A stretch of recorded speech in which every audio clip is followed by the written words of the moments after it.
Juga ekonomi harus dibangkitkan, mulai pasar, kemudian kafe, warung, UMKM, kedai, kemudian juga hotel, beberapa tempat. Kemudian akses sangat penting sekali. Akses terutama jalan darat. Jalan darat ini ada jalan nasional, ada jalan provinsi, kabupaten kota, jalan desa, dan juga ada jembatan-jembatan. Nah, yang berikutnya lagi untuk indikator pemulihan diantaranya adalah hal-hal yang sangat mendasar diperlukan. Listrik, kemudian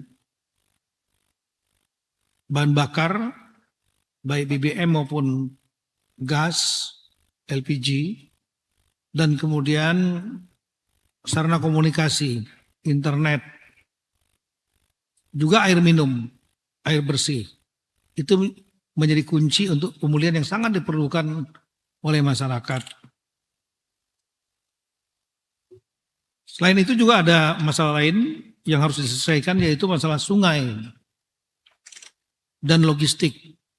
Sungai-sungai yang terkena sedimen, ada yang tertutup kayu, ada yang sampai ke kuala atau muara endapannya, yang membuat terjadinya pendangkalan. Ini juga harus dilakukan pengerukan agar alirannya bisa normal kembali. Kalau tidak, hujan sedikit cepat banjir. Dan berikutnya lagi yang menjadi atensi kita tentu adalah pengungsi. Karena pengungsi ini harus segera jangan terlalu lama di tenda. Baik yang rumahnya rusak ringan, rusak sedang, rusak berat, atau yang bahkan hilang. Untuk itu perlu dilakukan perlakuan-perlakuan kepada mereka.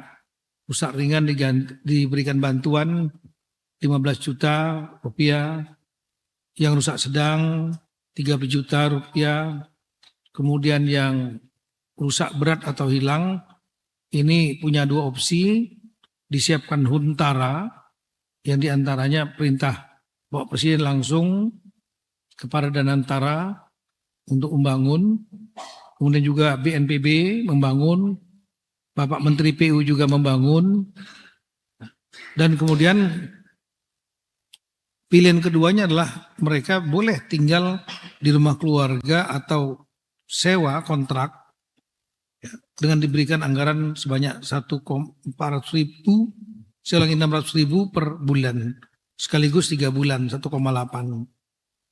Di samping itu ada juga skema bantuan yang lain, yaitu untuk perabotan dan stimulan ekonomi untuk mereka yang berhak, yang dianggap oleh para bupati, wali kota, mereka layak untuk mendapatkan itu. Kemudian yang rumahnya tadi hilang, rusak berat, baik dia tinggal di hunian sementara ataupun tinggal kontrak atau di rumah keluarganya, mereka boleh diberikan pilihan dibangunkan sendiri di tanahnya, itu disebut dengan in situ atau on site, dibangunkan oleh BNPB. Dan untuk yang ingin berkelompok satu kompleks, dibangunkan oleh Kementerian PKP, Perumahan dan Kawasan Pemukiman.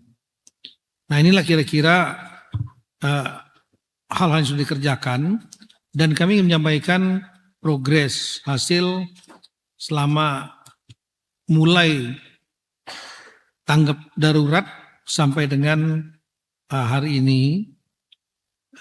Ada beberapa, kita tahu bahwa ada 52 kabupaten kota dari 3 provinsi yang terdampak di Aceh maupun di Sumatera Utara dan Sumatera Barat. Di Sumatera, sebagaimana data, Sumatera Barat itu ada 19 daerah kabupaten kota, yang terdampak ada 16. Kemudian kami melakukan cross checking kepada semua bupati wali kota yang dihadiri oleh gubernur atau wakil gubernur, dan juga hasil pengecekan kita di lapangan dilakukan cross checking, termasuk oleh instansi TNI dan Polri. Sumatera Barat 12, alhamdulillah sudah kembali normal. Ada 2 yang mendekati normal, artinya masih ada masalah yang harus kita selesaikan. Detailnya ada. Dan itu khususnya di Kabupaten Tanah Datar dengan Kabupaten Pesisir Selatan.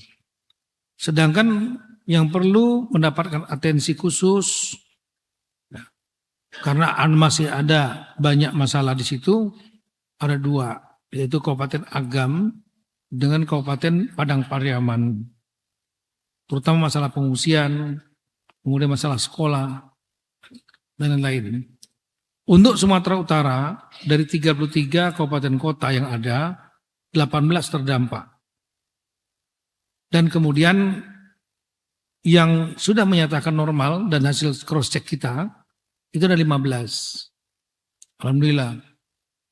Dan mendekati normal itu ada 1, yaitu Apalagi Selatan. Yang perlu mendapat atensi khusus ada 2, yaitu di Kabupaten Tapanuli Tengah dan Tapanuli Utara. Kemudian untuk di Provinsi Aceh, dari 23 kabupaten kota, 18 terdampak, 10 itu sudah kembali normal aktivitasnya. Yang mendekati normal, saya ulangi, yang mendekati normal itu ada 2, yaitu Bener Meriah dan Gayo Luas. Ada beberapa daerah yang memerlukan atensi khusus, yaitu Aceh Tamiang nomor 1, Aceh Timur, Aceh Utara, kemudian Pidi Jaya, Biren, Aceh Tengah. Ini yang menjadi atensi kita yang paling utama. Meskipun Gayo Luas juga ingin masuk yang atensi, nggak apa-apa, nanti kita akan berikan atensi. Artinya ada yang sudah kembali normal itu dari 52 itu ada 37. 37. Jadi kalau kita prosentasikan ya lebih kurang hampir 70% kabupaten kota dari 52 kabupaten kota itu sudah kembali normal dalam waktu sekitar 2 bulan. Yang mendekati normal lebih kurang ada 4, dan yang memerlukan atensi khusus masih ada 11. Inilah yang akan kita kerja keras di titik-titik tersebut. Nah, kemudian kita juga menawarkan atau mendata